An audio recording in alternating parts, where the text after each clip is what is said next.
भगवान श्रीकृष्णाचा तो एक सल्ला जो पाळला तर नात्यांमधील अर्ध्या समस्या संपतील. महाभारतात भगवान श्रीकृष्णाने एक खूप साधी पण मोठी गोष्ट सांगितली होती.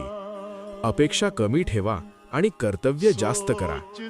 आज आपण नात्यांमध्ये जास्त त्रास का घेतो? कारण आपण देण्यापेक्षा अपेक्षा जास्त ठेवतो. आपण प्रेम करतो, काळजी घेतो, पण बदल्यात तसंच काहीतरी मिळावं ही अपेक्षा ठेवतो. आणि जेव्हा तसं होत नाही तेव्हा मन दुखावतं. भगवान श्रीकृष्ण सांगतात, तू तुझं कर्तव्य करत राहा, पण त्याच्या बदल्यात काही अपेक्षा ठेवू नकोस.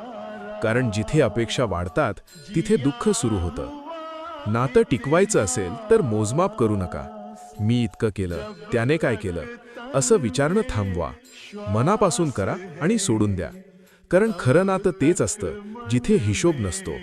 आणि जिथे हिशोब सुरू होतो तिथे नातं संपायला सुरुवात होते.